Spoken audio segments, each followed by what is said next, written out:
Now, before we get started, I just want to say congratulations to last week's guests, Katie Price and Peter Andre, who ran the London Marathon at the weekend. Yes, they did.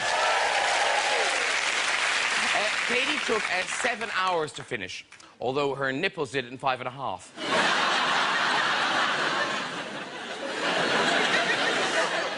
Me, yeah, I love the marathon. I love it. I love it. 30,000 people all drinking litres of water and running past my house. I always know it's marathon day by the waves of piss coming out of my door. Really nice. I actually took part this year. Yeah, I was in one of those funny costumes. Here I am. Yeah. I did it in 14 minutes. A lot of fuss about nothing, honestly. Now, we really have got a great show for you tonight because star of Little Britain, Matt Lucas, is here. Yes, he is. Little Britain, of course, gave us all those wonderful characters. Here he is as Marjorie Dawes. Ah, now there's Marjorie Dawes, yes. Half-baked dietary advice, doesn't know what she's talking about. Who does that remind me of? Ah, yes. Hatchet-faced quack Gillian McShitsniffer.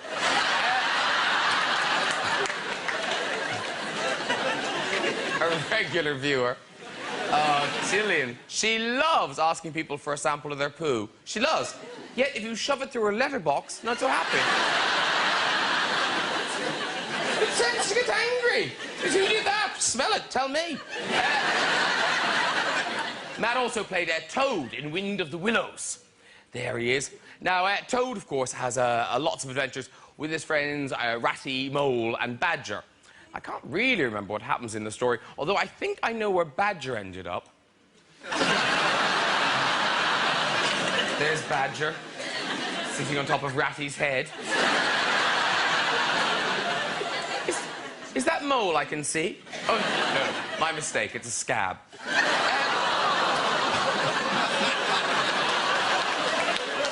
Also on the show tonight is fantastic actress Anna Friel, ladies and gentlemen. Yes, she is.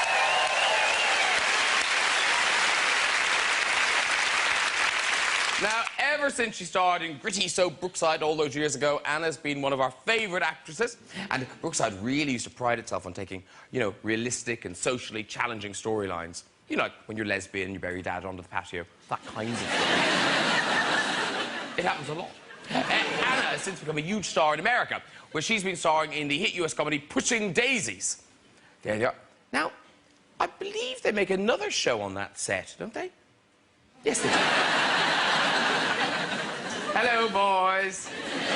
There they are, having a cuddle, or making some tubby custard. Not sure.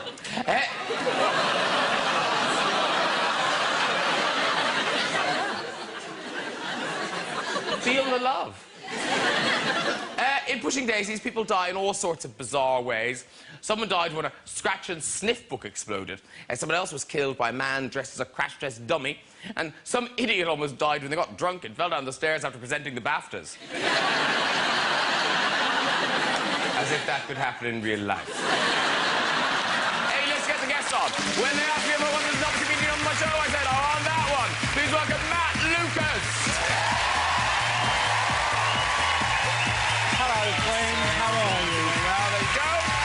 Hello. And she's in the throws. She's taking America by storm. Please welcome the beautiful Anna Friel.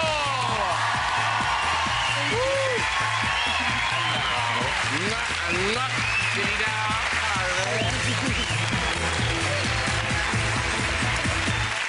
Welcome all. I made it in these shoes. I was Look like, at I'm those going to fall shoes. down those stairs. They're fantastic. I know, I can just about balance. Yeah, don't fall on the stairs. Not a good idea. Graham, I wanted to give you a nice big hug. And I couldn't give you a big hug because of your ribs. No. No. It would have hurt me. Yeah. Yes. But be nice to me, or at the end of the show, I'll give you a big hug. I'll pretend I forgot. And then give you a big hug. Oh, even laughing at that is quite sore. I'll shut up about it now. I won't go on about it. No, I really won't. God, I'm brave. I think you're very brave. Or an idiot. Or contractually obliged. Now,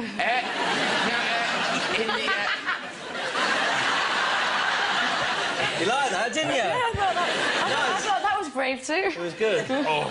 Honesty, darling. Yeah, a little bit. Now, no, in a moment, I was looking at Amy Winehouse. Right. Because you now, we've hot off the presses. I don't know, have you seen these pictures? Because you're bringing back rock profiles on the website.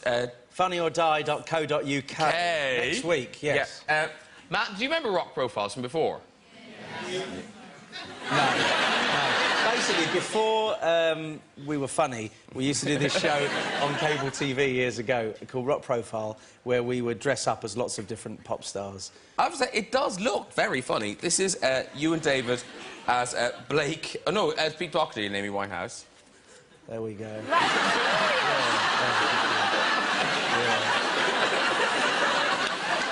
You have captured the essence. Yes, the essence. The essence is there. Oh, the poor essence. Amy. This surprised me. Yeah. That you're also doing Gwyneth and Mr. Coldplay, Chris Martin from Coldplay. Yeah.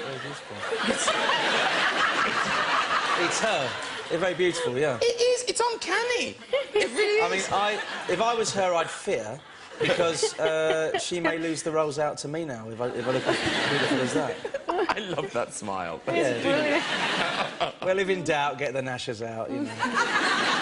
But now that you know, because you mix in star circles, are you not? Do you worry that you're going to bump into Amy Winehouse or Gwyneth Paltrow and people? I have bumped into some people that we lampooned years ago, Elton John and David Furnish, and what we did, because we noticed that Elton would say, my partner David Furnish, so we put it all as one word. My partner David Furnish. Bring me that piece of cake. My partner David Furnish.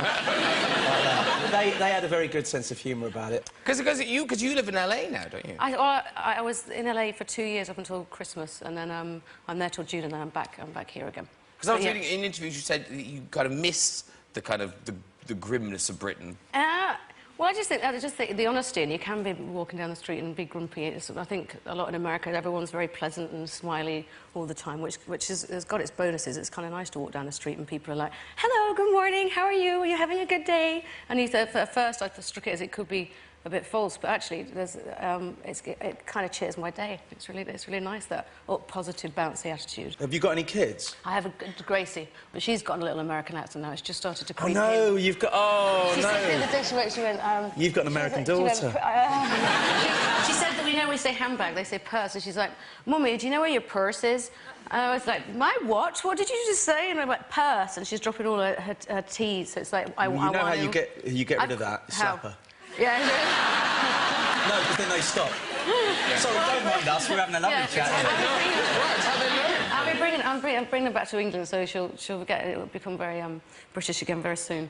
And we've got a northern nanny as well, so we're always going, come on, under, bath, grass, not bath, grass, bath, it's bath. Now, is it here or there? There, in America, you have cats? Yeah, I've got 2 cats, Benny and Murphy. And are they staying there? They are. I had to get someone to go and to house it just to look after the cats, because you've got to do this whole thing because I'm bringing them back to England. Oh, you are going to bring them back? I'm bringing them back. Yeah. So I'm bringing them back, but we're not allowed to let them outside because they can get eaten by coyotes.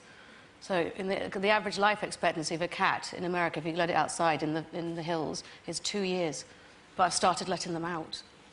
I know I shouldn't really, because I don't want them to get eaten by coyotes. No, just because I felt it was cruel just to keep them inside all the time. So they're daytime cats and go outside in the daytime. Possibly crueler to let them be eaten by a coyote. I'm not sure.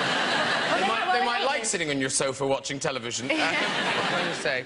I wouldn't leave your cats in America because there's a thing that people do in America to their cats, and they've made a book about it.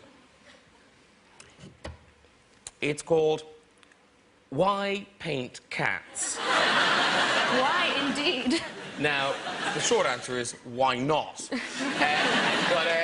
Basically, it's people who they paint their cats. And you may go, why would you paint your cat? Well, you paint your cat because if you do, they might look like this.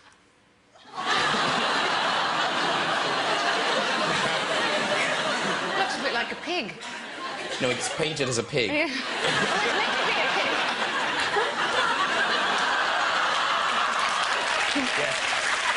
It does look a bit like a pig. I'm so sorry. Yeah. Well, why would you paint your cat? The book answers this question. Right, okay. Why paint cats? We didn't find the answer. I need to read this book and study this book. Here's another one. This is sort of Cat Poirot. I will tell you who committed the murder. Yeah. But first, I will climb these curtains. And, ladies and gentlemen, you know what's really funny? Clowns. They look like cat-child serial killers, don't they? That is terrifying, isn't it? Now, I'm a bit nervous of this next one. It might be racist. I'm not sure. Yeah, it's racist. Is it? It's racist. That was racist, yeah. That is racist, and now the Daily Mail are going to get right on you. Oh, no. Do you know what the Daily Mail articles about the BBC, they all start with the word now. Now the BBC have done this. Now the BBC have said poo in something like that. So, yeah, no, but if the Daily Mail does run a campaign to get rid of you, I will get behind it, because that was racism. That was racist against cats. Well, cheer the mood. Yeah. Here's a nice one of Charlie Chaplin.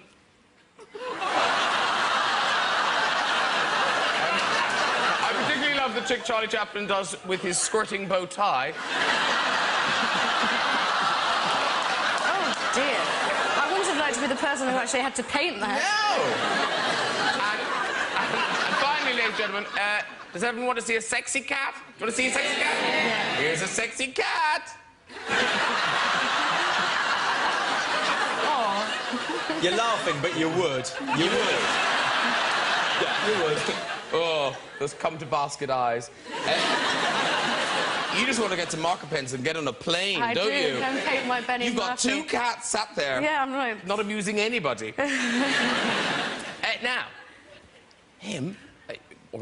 You're in a Crod Mandoon. Oh, what a lovely photo! Lovely. Yeah, I see your face every day. You're all over the billboards in LA at the minute. because it's... And a big smiling face. I'm like, oh, Britain. Right, oh, well, it's on Comedy Central over there and BBC Two over here. So it's an action-adventure, but like a spoof action-adventure. No, I'll tell you what it is. It's like Blackadder meets Lord of the Rings or something like that. So it's a parody of those sort of dramas that really take themselves seriously, those kind of Lord of the Rings type dramas. Well, here you are playing your villain in a little clip.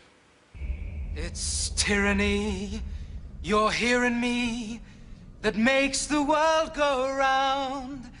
So give up your freedoms, you don't really need 'ems, and bow before the crown.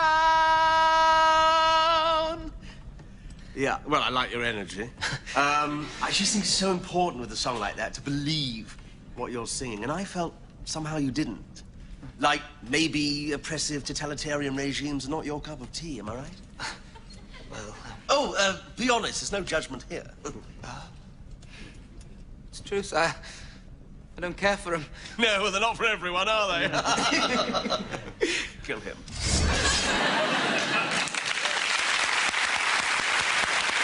It's a bit of fun, Graham. It's a bit of fun. It's a bit of fun. Who's the man singing? I recognise him, or do I not recognise him? It was an actor. Oh, OK. Did you enjoy playing a villain? I loved it, actually. Really enjoyed it. Really. And I carried on... You know, people said, was it hard to leave the character at home? No, I carried on killing people. I would come home. The death of minions, yeah. And did you have a villain's laugh in it? Did you have one of those? No, I don't know. I did all different laughs. I don't know. I haven't figured that one out yet. Different laughs, I think. Have you ever played a villain? No, I never have played a villain. Well, Seriously? you put your dad under the patio. Well... That wasn't that Kind of a villainous thing, evil. yeah. nice. Evil father. I know, he had it coming I've played to him. bitches, but not a villain. But also the choices you make. You do seem quite fearless, the things you do. Oh, I'm She's terrified. fearless. She went out with Darren Day. Yeah. She's fearless. That's when we were very first met. Do you remember? Backstage, Darren was doing Joseph, and that's the first time we met backstage when I was about 17. Yeah, God. Oh, Darren Day. Oh.